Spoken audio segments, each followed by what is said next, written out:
Boa tarde a todas e todos. Estamos em mais um momento aqui na Python Brasil. Nós estamos começando, né, mais uma palestra, então assim, aproveita para seguir as redes sociais da Python Brasil, aproveita para entrar no Discord, para interagir com a palestrante e também com os participantes. Eu sou Lidiane Monteiro, vou estar host aqui da palestra. Eu vou me autodescrever. Eu sou uma mulher negra de pele clara, estou usando um óculos preto, tenho cabelo preto também, estou usando uma blusa do Mário e também estou com fone de ouvido branco. Aqui ao fundo você vai ver uma estante que tem duas ilustrações, uma é da Mulher Maravilha.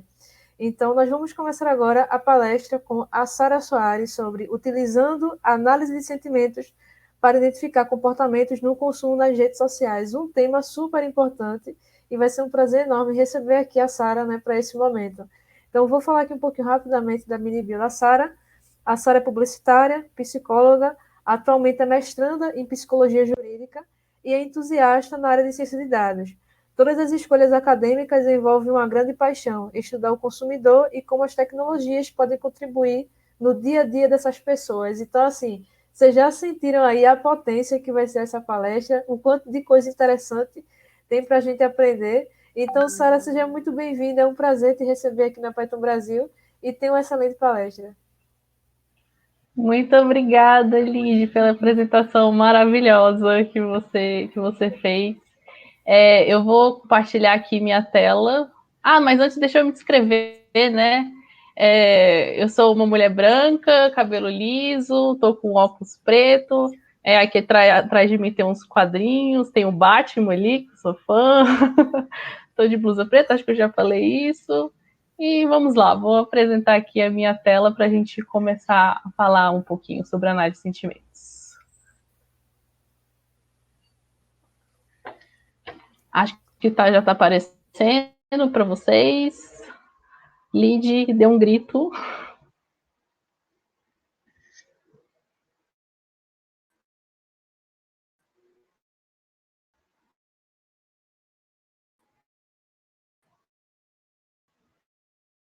Vou supor que está aparecendo. Oi, a gente Gente, está te fez ouvindo nesse bem. momento muito feliz de conversar com vocês sobre análise de sentimentos dentro desse contexto de consumo, principalmente nas redes sociais, né?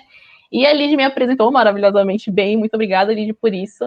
Mas então não vou ficar muito tempo aqui nesses slides, mas eu vou falar um pouquinho aqui mais de como surgiu essa minha paixão por Python.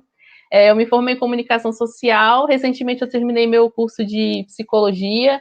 Atualmente eu estou no mestrado em psicologia, dentro da linha de pesquisa em psicologia jurídica, e a minha paixão por Python surgiu na comunicação social, quando eu comecei a trabalhar de fato com marketing digital. E aí eu comecei a produzir conteúdo para mídias sociais, comecei a gerir redes sociais de algumas marcas, e eu vi a importância de entender o consumidor e aquelas informações que ali estavam para mim, né? E coloquei aqui as PyLadies Dev, porque no meio desse percurso eu encontrei essa comunidade incrível que foi assim, que potencializou demais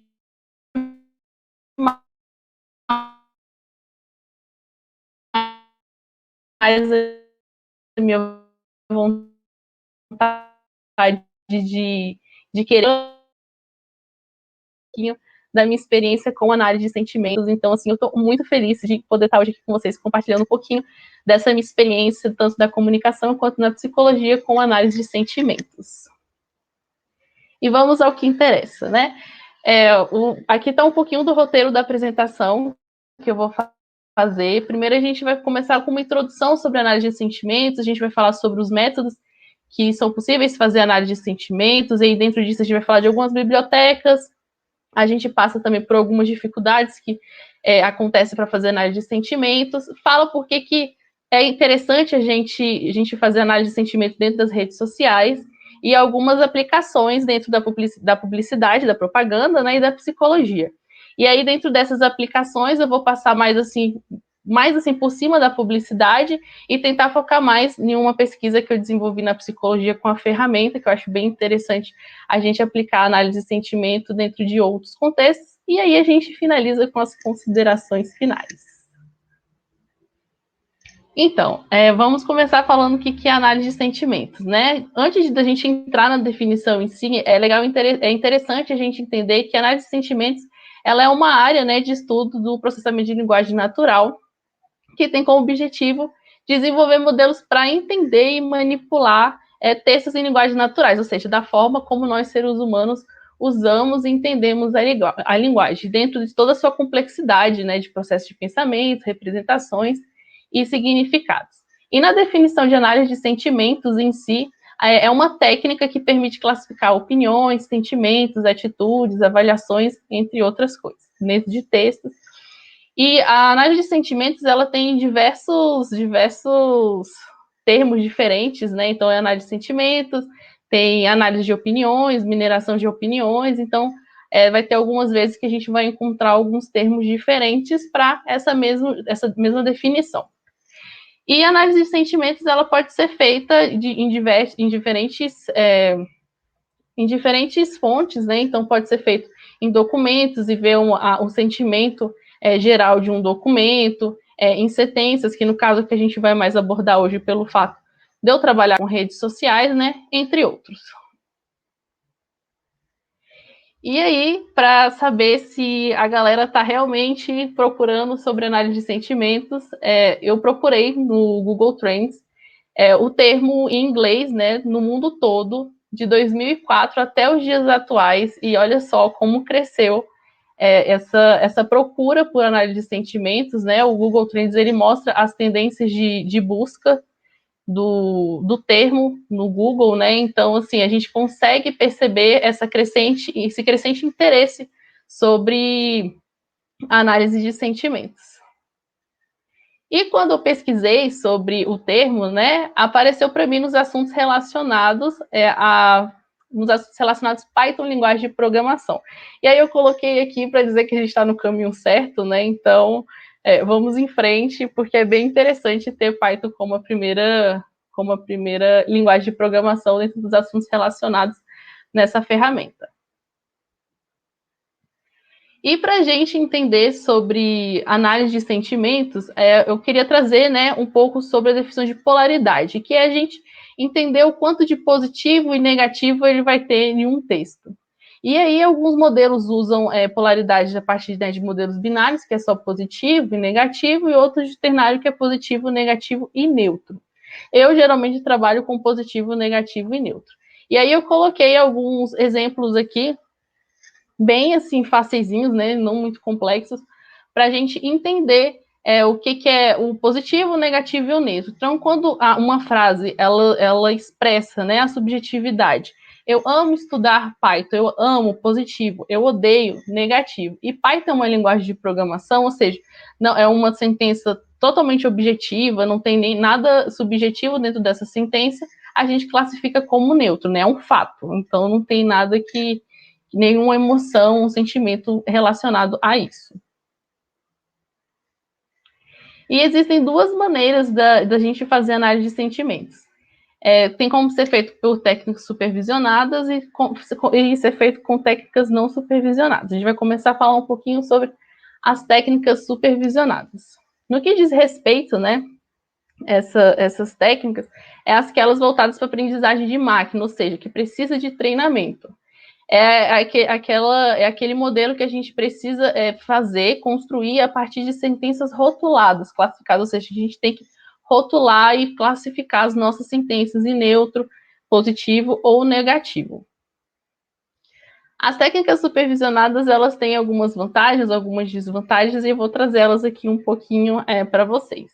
Primeiro que para classificar as sentenças, né, manualmente, assim, de positivo, negativo e neutro, leva tempo. Então, assim, para quem tem um tempinho, é legal fazer esse treinamento. Para quem não tem tempo, pode até usar os outros métodos que eu vou falar ao longo dessa palestra.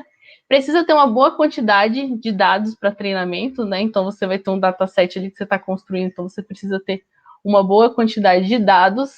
Rotular as sentenças, além de ser um pouco trabalhoso, né, ainda é um papel subjetivo. Então, assim, a gente tem que ter muito cuidado quando a gente for rotular essas sentenças, para a gente não criar um viés, né? E aí, ao longo da palestra, quando for dar o exemplo do trabalho que eu fiz em psicologia, que eu apliquei dentro de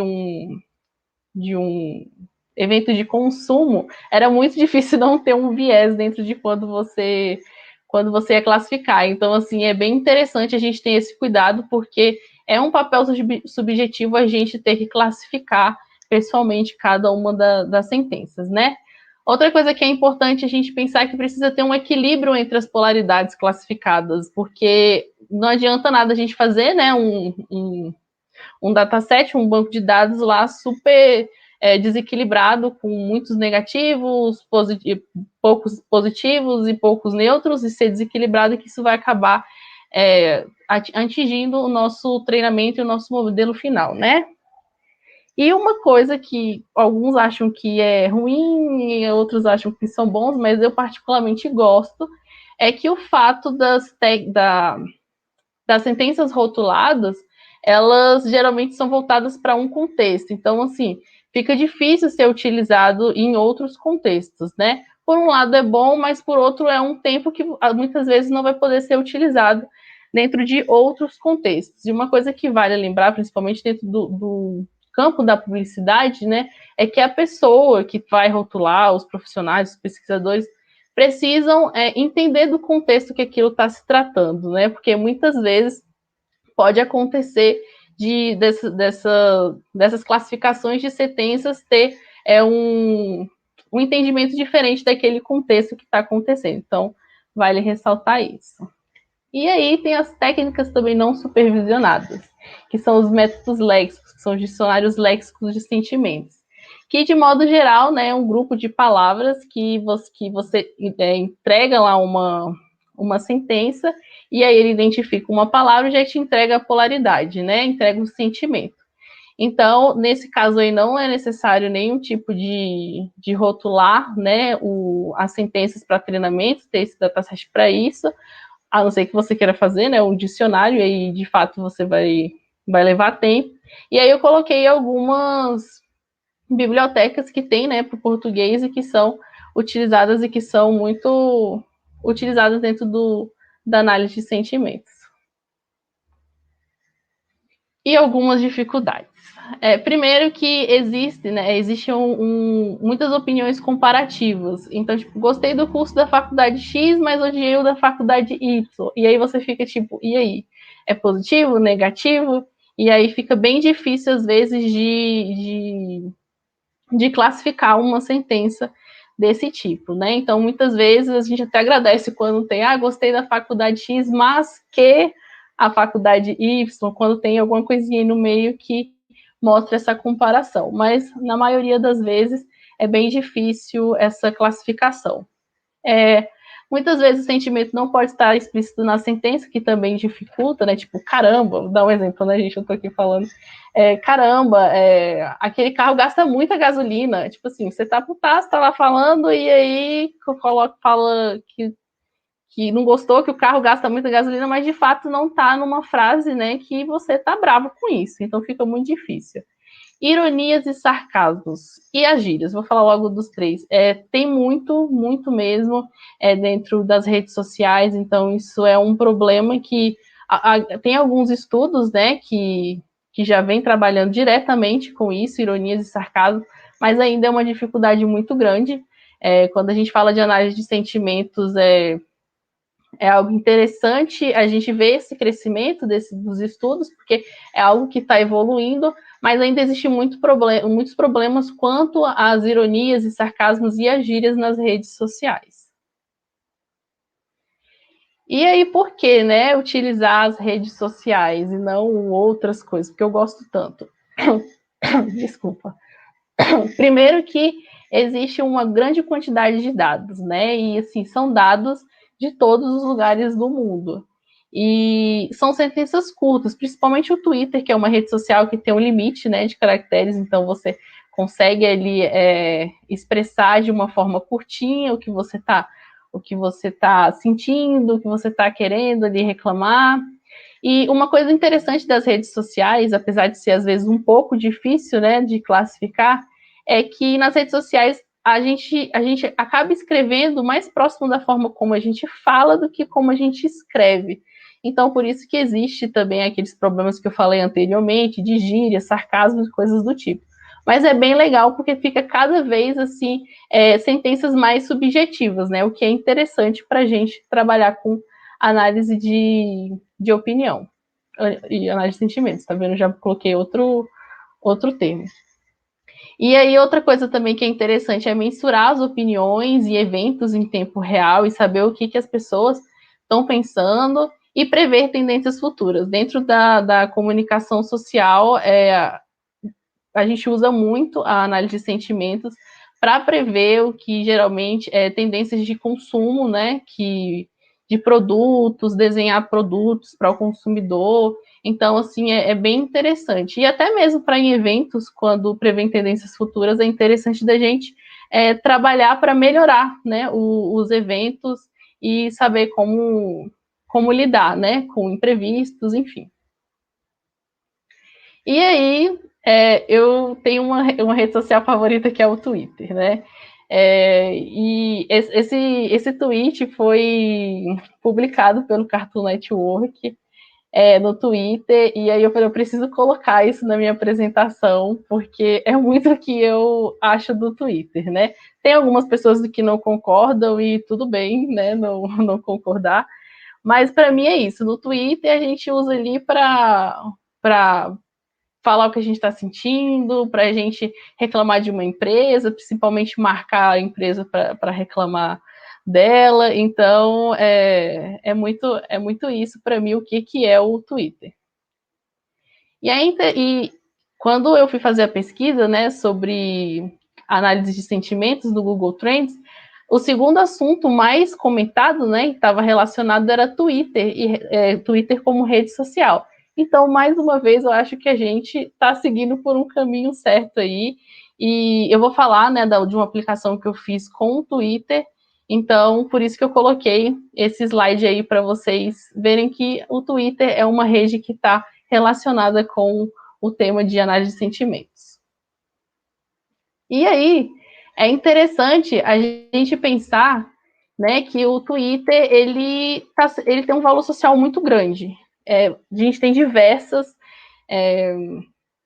pesquisas em diferentes áreas utilizando o Twitter, então, desde a medicina, psicologia política, diversas áreas utilizam o Twitter para entender processos, né? Principalmente processos psicossociais, entender o que as pessoas entendem, pensam sobre determinado assunto. Então, assim, como é que o pessoal está se sentindo com coronavírus, né? Com isolamento, sobre vacina, ver o direcionamento político. Então, assim, é muito interessante a gente entender a importância do Twitter, né? Que cada vez está crescendo muito o uso dele, e principalmente dentro de pesquisas científicas, o que eu acho muito interessante. E aí eu vou passar aqui um pouquinho por cima, né, do que a análise de sentimentos no contexto da publicidade pode ser feito. Eu não queria gastar muito do tempo, né? Então eu vou falar assim por cima, e aí na psicologia a gente foca mais um pouquinho dentro da análise de sentimento, dentro do processo. Dentro da publicidade, existe como fazer monitoramento de aceitação de produto, então a gente pode, né, a partir do API das redes sociais, saber se uma pessoa está achando legal tal produto, não está gostando. Monitoramento de valor de marca, que é uma das coisas que mais são usadas dentro que a análise de sentimentos é usada dentro de agências, né, de publicidade, pelo fato de entender se o que as pessoas estão achando da marca, porque é algo muito importante. Repercussão sobre eventos de consumo, previsão de tendências de consumo, que eu já tinha comentado anteriormente, e estratégias para busca de conteúdo, que foi dessa forma que eu conheci a análise de conteúdo, né? Análise de conteúdo não, gente, análise de sentimentos. Estou aqui, ó, viajando. E foi assim que eu descobri a análise de sentimentos, foi buscando conteúdos para fazer nas redes sociais. Então, eu entrava lá, buscava um assunto que um cliente utilizava. Então, por exemplo, um cliente que vende prancha de surf. E aí eu entrava nas redes sociais, né, com a API, fazia uma análise de sentimentos para ver quais eram os positivos, negativos e neutros.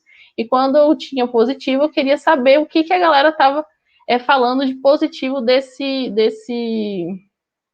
desse contexto. E a partir disso, a gente consegue buscar estratégias, planejar conteúdos para gerir as redes sociais. E aí eu vou falar um pouco agora no contexto da psicologia, de uma pesquisa que eu fiz na psicologia, né, junto com a colaboração e a orientação do professor João Modesto. Esse trabalho ele foi o meu trabalho de conclusão de curso e tem como título Persuasão e Emoções, Influências e Fraude ao Consumidor na Black Friday Brasil. Para mim é muito importante e muito legal trazer essa pesquisa aqui para vocês, porque e eu falo isso por uma experiência minha, né, dentro da psicologia, porque eu tive muita dificuldade quando eu entrei no curso de usar esse tipo de tecnologia, esse tipo de técnica. É algo ainda novo, né, dentro de alguns contextos, dentro de alguns cursos, principalmente eu que não venho de nenhum curso voltado para a tecnologia em si, então eu fico muito feliz que no final do curso eu tenha conseguido utilizar essas técnicas e ter visto, né, a importância de estudar esses processos psicossociais utilizando a análise de sentimentos. E aí, para que vocês possam entender um pouquinho da pesquisa, né, que foi feita, a ideia era verificar a influência das emoções no dia do evento da Black Friday Brasil, né, as respostas dos consumidores e a relação com fraude ao consumidor com base em um modelo da psicologia que se chama LM e que ele propõe que existe duas maneiras, né, de persuadir uma pessoa, que é de uma forma mais consciente e menos consciente. Esse modelo ele é muito encontrado dentro de estudos da área de comportamento do consumidor, porque ele é um modelo que estuda processos de comunicação persuasiva. Então, eu fiz aí um esqueminha que as empresas, durante o evento, mandam muitas mensagens persuasivas, que no caso são aqueles anúncios, né, que vocês conhecem, que são enviados o tempo inteiro dentro da Black Friday. E aí a gente queria saber quais eram as respostas dos consumidores no Twitter em relação a essas empresas, esses anúncios que essas empresas enviavam. Então, a gente queria saber se essas respostas eram positivas, negativas ou neutras. E saber se essas emoções, esses sentimentos, elas estavam relacionadas à fraude ao consumidor ou se elas também podiam influenciar no processamento da mensagem persuasiva, considerando o modelo que a gente levou em conta, né, para estudar, que foi o LM, que propõe que uma pessoa ele pode aceitar uma mensagem persuasiva tendo um maior controle ou tendo um menor controle, né, que é a rota central e a rota periférica. Mas eu não vou entrar na parte da psicologia, a gente só foi mesmo para vocês contextualizarem mesmo assim a pesquisa, por que ela foi feita, o objetivo. E aí eu fiz uma análise de sentimentos, né, no Twitter.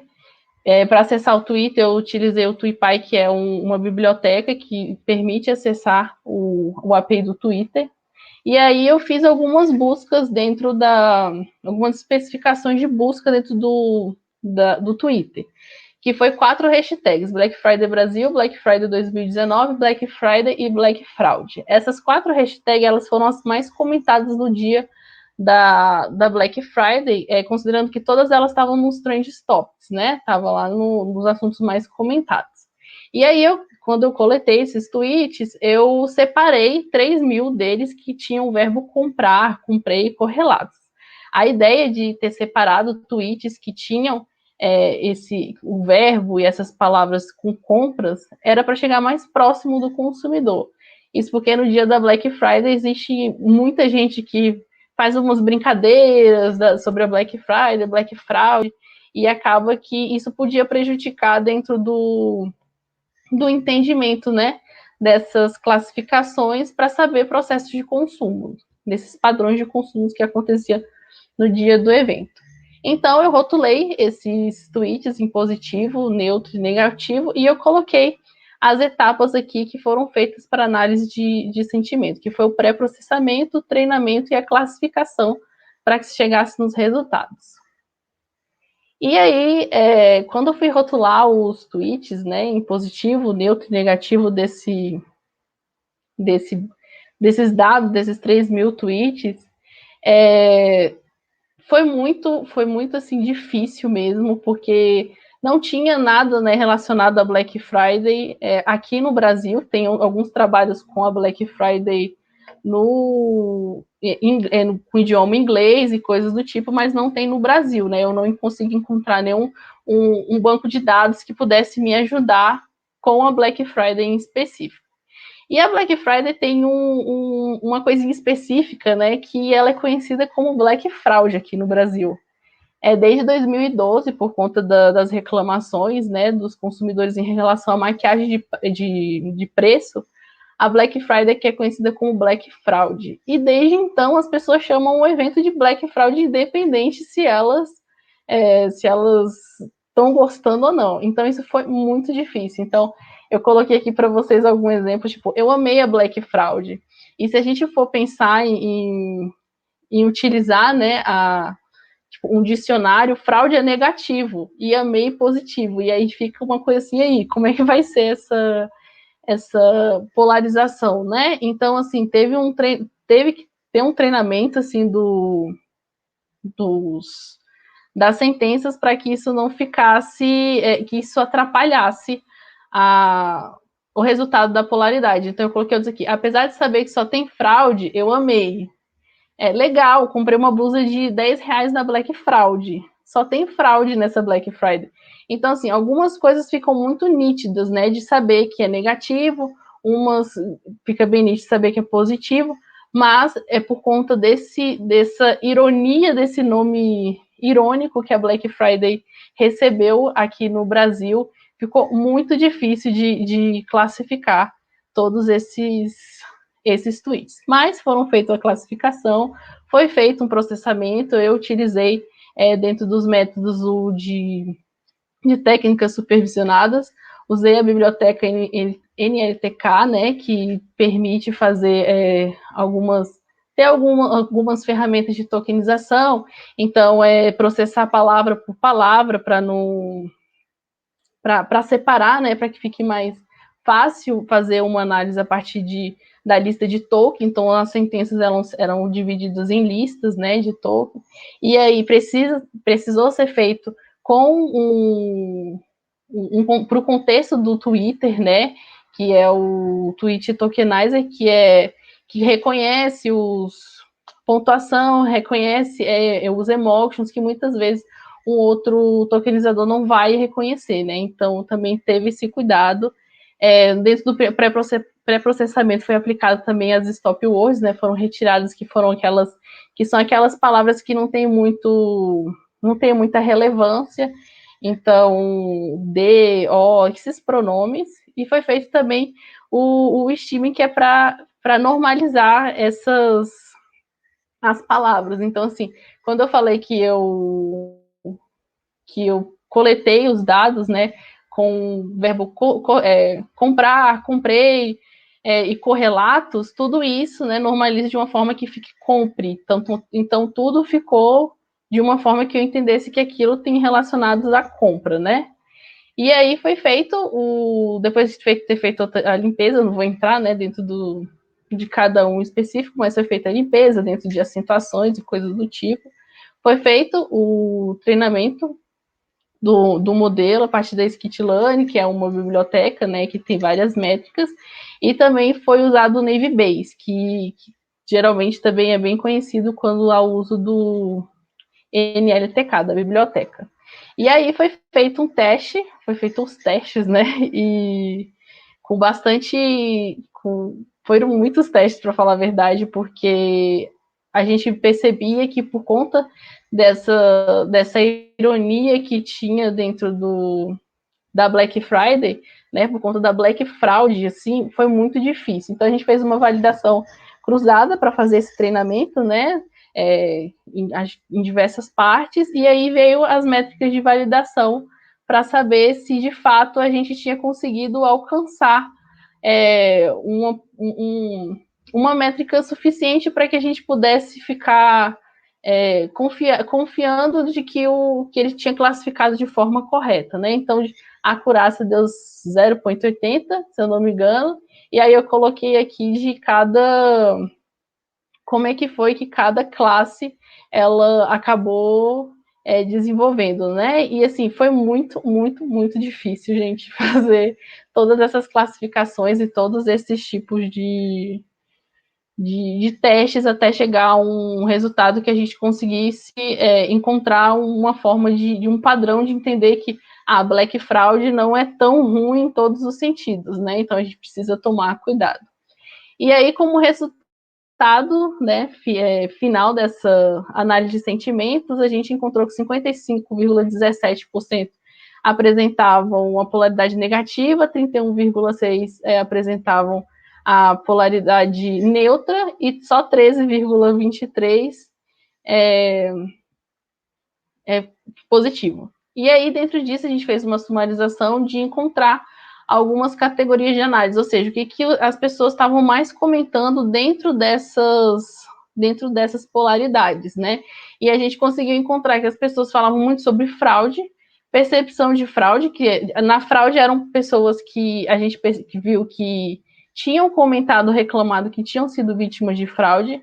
Na percepção de fraude, a gente viu que eram as pessoas que tinham a percepção de que o evento era fraudulento, então muita gente falava assim, não vou comprar aqui não, porque eu sei que a Black Friday é fraude. Teve gente que encontrou promoção, que é importante, né, encontrar promoção em consumo. Fatores influenciadores, pessoas que reclamavam que não tinham dinheiro e outras que tinham muitas dúvidas sobre promoção. E aí, de modo geral, na categoria fraude, a gente de fato viu que as pessoas elas encontravam uma polaridade negativa muito alta, 92,4%, não teve nenhum positivo nessa categoria. E de fato a gente viu que os consumidores estavam, que essa categoria estava relacionada à fraude, considerando que das 17 empresas dos relatórios de reclamações do Procon e do Reclame Aqui, 15 foram mencionadas 566 vezes, mas também a gente percebeu que tinha outras empresas que não estavam nos relatórios de reclamações, mas que elas também foram mencionadas. E aqui embaixo eu coloquei que isso também contribuiu para a gente ver que tinha como identificar como os consumidores processavam as mensagens, né? Se era de forma cuidadosa ou se não era. Isso porque a gente viu que os consumidores eles justificavam justificavam o porquê de ter caído em uma fraude ou porque eles não prestaram atenção em um anúncio. Na percepção de fraude, a maioria também foi negativo, seguido de neutro e positivo. Também tinham empresas que estavam nos relatórios de reclamações, das 17, 13 foram mencionadas 331 vezes, e também tinha outras que não estavam, que a gente conseguiu perceber, que foram mencionadas 143 vezes.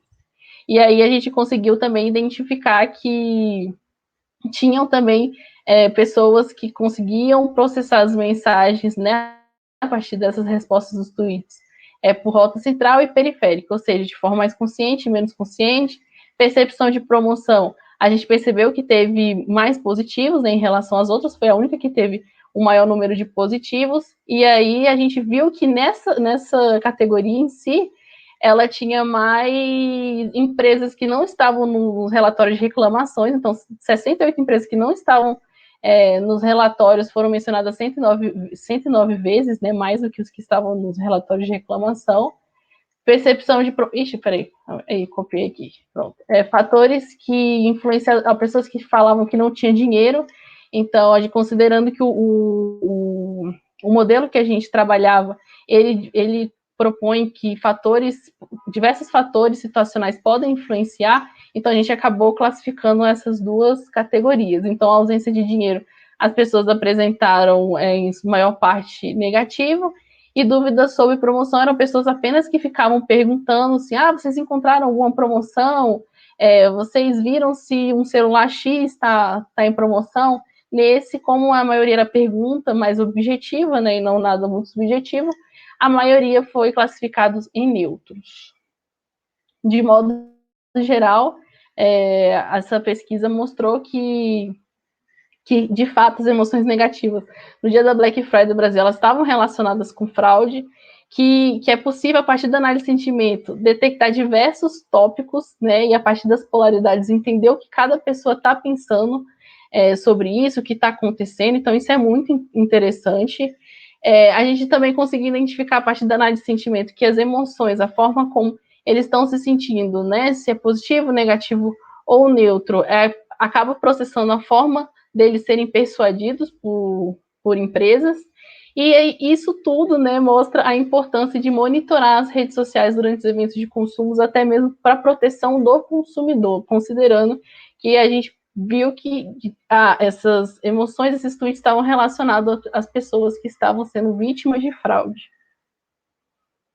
E, de modo geral, para a gente finalizar essa apresentação, análise de sentimentos, eu sou apaixonada, né? Acho que vocês já perceberam, principalmente nas redes sociais, porque permite alcançar uma análise ampla sobre atitudes, sobre comportamentos, como eu falei dentro do contexto da publicidade, é incrível para usar para tomada de decisões em diferentes contextos, também é capaz de compreender fenômenos sociais complexos, né?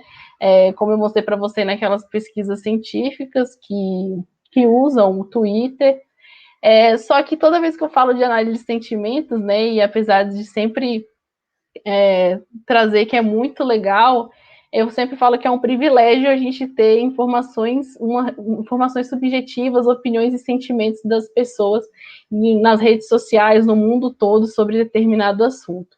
Então, a gente entende o quanto isso é importante, o quanto isso pode acrescentar, né, na vida das pessoas, mas também a gente sabe que as pessoas podem utilizar isso de forma que não seja muito proveitosa às pessoas. Então, toda vez que eu falo de utilizar informações subjetivas desses usuários, utilizar da melhor maneira possível, respeitando a liberdade de expressão, de informação, de comunicação e de opinião. Isso está na Lei Geral de Proteção de Dados, que foi atualmente aceita, né, e aprovada. E eu acho que é isso, a gente tem que utilizar a tecnologia em prol das pessoas, né? Eu trabalho com consumidor, então eu sempre busco tentar entender algumas formas de poder colaborar com as tecnologias para ajudar os consumidores. Eu acho que é isso. A gente tem esse privilégio gigantesco de ter essas informações que a gente use da melhor maneira possível. E para quem tem interesse de fazer uso da análise de sentimento, tem muito material disponível na internet. Então, assim, vocês vão encontrar muitas coisas, porque isso realmente está crescendo bastante, tem muita coisa legal.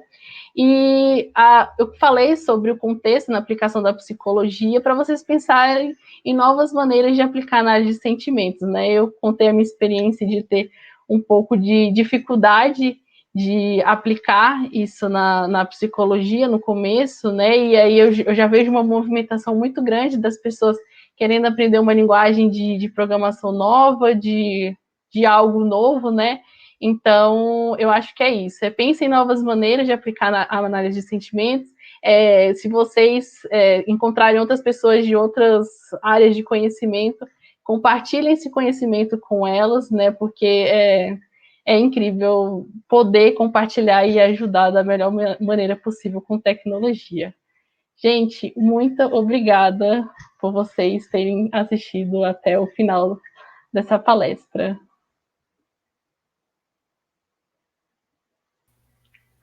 Vou tirar aqui.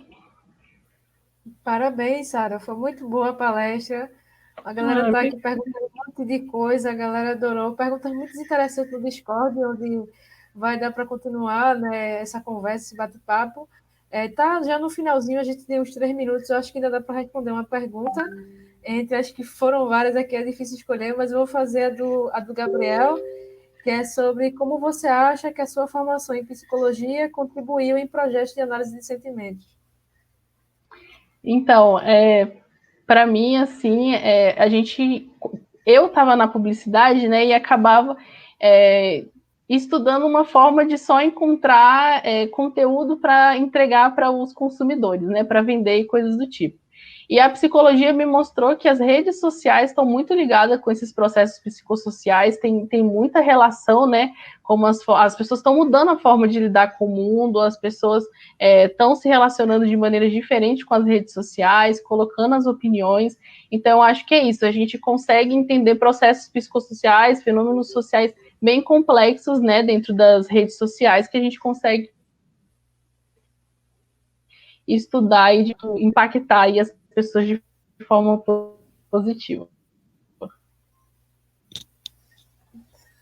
Então, galera, tá? A dica aí, como é que o conhecimento de psicologia pode influenciar. Então, vocês vão vendo que a computação não é só saber programação, mas é saber bastante coisa, né, aí relacionada ao nicho da área também. E a Sara fez uma palestra maravilhosa, vai ter a continuidade do bate-papo, acho que talvez não dê tempo de responder outra, mas ela deixou as redes dela, então vocês vão poder continuar interagindo no Discord. E um aviso importante é que amanhã vai ter a Assembleia da PyLady Brasil, vai ser às 5 da tarde, vai ter uma mesa no Discord para isso. Então, pessoas que se identificam com o gênero feminino, né, e quiserem conhecer um pouco mais do PyLady, quiser participar, né, construir também. Então, tem uma pauta bem interessante, e aí vocês vão, né, poder conhecer mais de perto a comunidade, né, que se tornou a maior do mundo, né, dentro do nicho Mulheres e Python. Então, assim, aproveitem isso, né? E parabéns, Sara. Boa tarde aí para você, boa noite, bom dia. A galera assiste aqui. Gente de todo o Brasil e do mundo nos acompanhando. E a Sara vai continuar esse bate-papo aí no Discord. Tô indo para lá agora. Muito obrigada, viu, Lid? Valeu, muito obrigada aí. Prazer. Tchau. Tchau, tchau, gente.